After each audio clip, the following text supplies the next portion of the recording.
दोस्तों नमस्कार। 4 PM गुजरात पर आप सभी का बहुत बहुत स्वागत है। मैं हूं आपका दोस्त मयूर चारी। दोस्तों, संसद का सत्र चल रहा है और सरकार शपथ ले उससे पहले ही जो है इस देश में 24 लाख युवाओं के सपनों को रौंदने वाला एक कांड हो गया। नीट का पेपर जो है वो लीक हो गया। ठीक है, डॉक्टर बनना जो है वो इस देश में करोड़ों माँ बाप की अपने संतान के प्रति एक बहुत बड़ी इच्छा, अपेक्षा और एस्पिरेशन होती है। उसी तरह करोड़ों जो हैं वो हमारे जो विद्यार्थी हैं, चाहे वो युवक हो या युवती हो, वो भी इस क्षेत्र में जो है कुछ बनना चाहते हैं, कुछ करना चाहते हैं।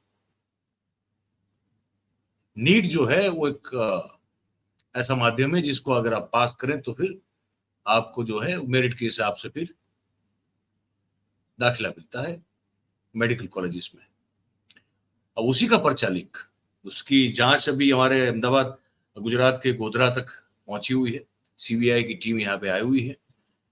हर चीज, हर ऐसा घोटाला, हर ऐसा स्कैम, पता नहीं क्यों इसका कहीं ना कहीं सिरा जो है वो गुजरात से निकलता है, गुजरात से जुड़ा हुआ होता है। क्या करें उसके बारे में, बड़ी शर्म आती है।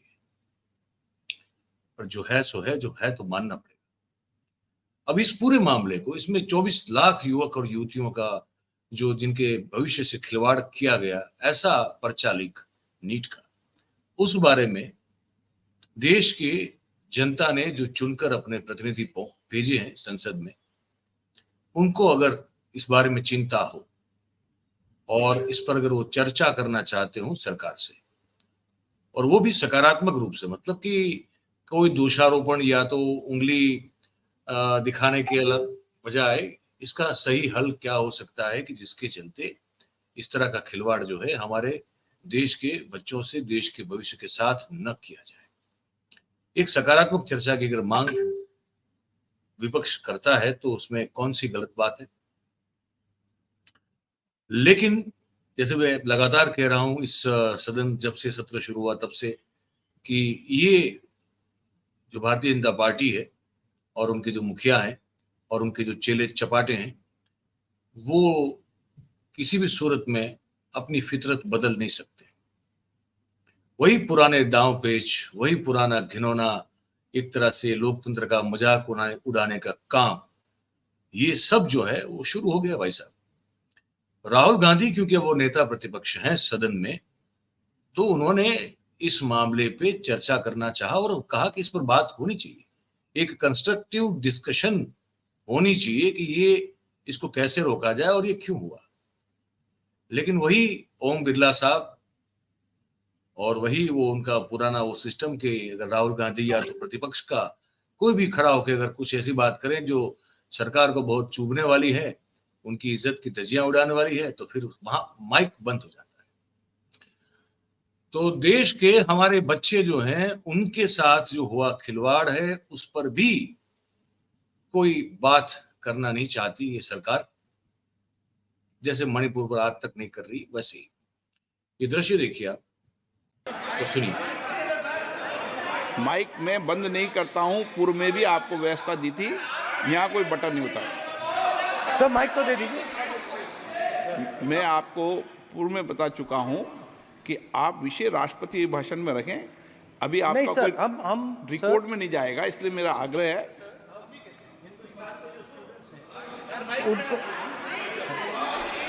हिंदुस्तान के जो स्टूडेंट्स हैं उनको हम जॉइंट मैसेज देना चाहते थे। हाँ दें आप। सुनिए, जॉइंट मैसेज देना चाहते थे ऑपोजिशन और सरकार के साइड से कि इस मुद्दे को हम ज़रूरी मानते हैं, और इसीलिए हमने सोचा था कि आज स्टूडेंट्स की रिस्पेक्ट करने के लिए हम नीट पर डिस्कशन करें। ठीक है, आप डेडिकेटेड डिस्कशन। अब बात यह है कि दो फोर्सेस हैं, एक तरफ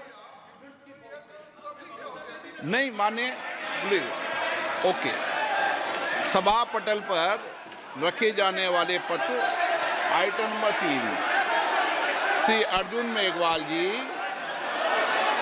धन्यवाद अध्यक्ष जी। मैं आपकी अनुमति से आज की संशोधित कार्यसूची के क्रम संख्या 3 पर अंकित दस्तावेज जो डॉक्टर जितेंद्र सिंह जी के नाम के आगे उल्लेखित है, आपकी अनुमति से सदन के पटल पर रखता हूं। मान्य सदस्यगण, आपको पर्याप्त समय, पर्याप्त अवसर, आप पूरा समय राष्ट्रपति अभिभाषण पर हर विषय में बोल सकते हैं, 2 मिनट नहीं। आप राष्ट्रपति के अभिभाषण पर अगर कुछ बोलना है तो बोले, लेकिन इस बच्चों की जो हालत, जो दुर्दशा की गई है इस खोखली भ्रष्ट वाहियात सिस्टम के द्वारा, जो कि इसी सरकार की बनाई हुई है, बताइए आउटसोर्स एजेंसी जो है इतना बड़ा, इतनी बड़ी एग्जामिनेशन जो है वो कोई आउटसोर्स एजेंसी ले रही है ना, जहां उस एजेंसी पर किसी प्रकार का कोई सरकारी गवर्नमेंट पे रूल्स एंड रेगुलेशन होते हैं ना। अगर आप सरकार का कोई महकमा, सरकार का कोई डिपार्टमेंट अगर कुछ एग्जाम कंडक्ट करता है तो वो हर तरह के ऑब्लिगेशंस में वो बंधा होता है सरकार के और नीति नियमों के। इसको क्या लेना देना, ये तो बाहर का कोई है, आउटसोर्स्ड है। उस पर अगर कोई बात करना चाहता है इस देश के युवाओं के लिए, तो ये भी नहीं करना देना चाहते हैं। वो आपने देखा अभी कि वो माइक बंद कर दिया और अर्जुन मेघवाल साहब को कहा कि आप अपना बोलिए। मतलब कि हम जो कहेंगे वही आपको करना है, दिन को कहें रात तो फिर रात कहिए, हमको जो पसंद है वही बात कहिए, ये वाली बात है। लेकिन मैं इस देश के युवाओं के तक जो है ये बात पहुंचाना चाहता था कि देखिए अभी भी जो लोग सत्ता में बैठे हैं, भले बड़े बड़े मतलब पहले के मुकाबले काफी अगर आंकड़ों को देखें तो कमजोर हैं, लेकिन कहीं अभी भी जो है वो उस चीज को नहीं समझे हैं कि वो बैठे हैं तो लोगों का भला करने के लिए, देश की युवा पीढ़ी का भला करने के लिए बैठे हैं, किसानों का भला, सबका भला करने के लिए बैठे हैं, अपनी गलतियों को छुपाने के लिए नहीं बैठे हैं। ये अभी तक वो समझ नहीं पा रहे हैं और वो समझना भी नहीं चाहते हैं। तो इस सरकार से मुझे नहीं लगता कि किसी भी तरह के न्याय की उम्मीद जो है ये हमको सब में से किसी को रखना चाहिए, पर ये जानना समझना बहुत जरूरी है। इस पूरे मुद्दे पर भूपेंद्र हुड्डा ने भी कुछ कहा है, मैं आपको सुना। आज जो सदन में बड़ा दुर्भाग्यपूर्ण है, एक अति महत्वपूर्ण विषय जिससे देश के युवाओं का, करोड़ों युवाओं का भविष्य जुड़ा हुआ है, नीट के में पेपर लीक का मुद्दा राहुल गांधी जी ने जिस रूप से शालीनता से उठाया और कहा कि इस पे दलगत राजनीति से ऊपर उठकर पूरे सदन का एक दृष्टिकोण बने, इस बात की मांग जब उन्होंने करी तो तुरंत उनके प्रस्ताव को ना सिर्फ अस्वीकार किया गया, लेकिन उनके माइक को, वो जब बोल ही रहे थे तो माइक को स्विच ऑफ कर दिया गया। ये अच्छी परंपरा नहीं है। नेता विपक्ष को अपनी बात रखने का पूरा अधिकार है, उसके बाद जो निर्णय उस पर लिया जाए, लेकिन उनकी बात के बीच में माइक स्विच ऑफ करना एक अच्छी संसदीय परंपरा नहीं है। इस बात को लेकर मैं समझता हूँ पूरा इंडिया गठबंधन, संपूर्ण विपक्ष इस बात को लेकर रोष में आया और हम आज यही मांग करते हैं सरकार से दोबारा कि इस मुद्दे पे तुरंत चर्चा हो और जिम्मेदारी धर्मेंद्र प्रधान जी ले। अब तो साबित हो गया कि ये पेपर लीक हुआ था नीट के इम्तिहान का, ये पेपर लीक सरकार है और सबसे ज्यादा पेपर लीक तो हरियाणा में ही हो रहे, तो जिम्मेदारी धर्मेंद्र प्रधान जी ले, सरकार ले।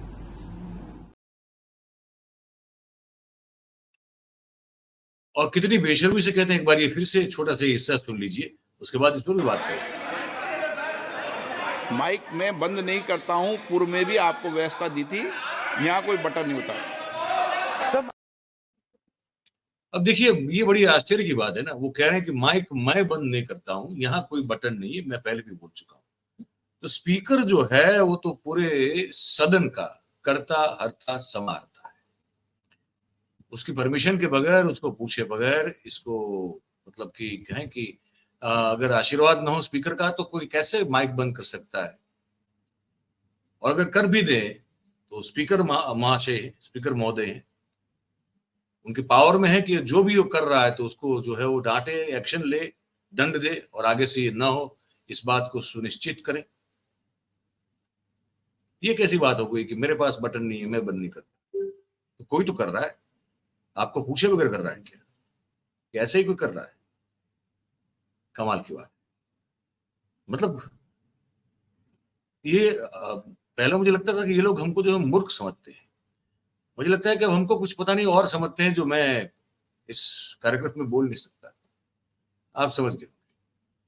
तो यही बताना था कि देश के युवाओं के साथ हुए, भविष्य के साथ हुए खिलवाड़ को लेकर भी ये सरकार जो है कहीं भी संजीदा नजर नहीं आती है, और विपक्ष अगर इस पर जो है संजीदगी दिखाने की पूरी कोशिश कर रहा है तो वो भी जो है वो सत्ता में बैठे लोगों को गवारा नहीं है।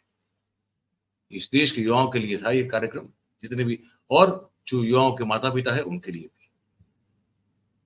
देखिए कौन सी और कैसी सरकार अभी फिर से वापस बैठी है। ये बताना था। आपकी बारी है, आप जो भी हो हमको लिख के जरूर से बताइए कमेंट करके, और हमारी बात अगर आपको अच्छी लगी हो तो फिर इस वीडियो को लाइक करें, इसकी लिंक को हो सके उतना शेयर करें, और हमारा जो चैनल है 4PM गुजरात से आप सब्सक्राइब करें और अपने आसपास के लोगों से करवाएं। बहुत बहुत धन्यवाद आप सभी का इस कार्यक्रम में हमारे साथ जुड़ने के लिए। Thank you very much. नमस्कार।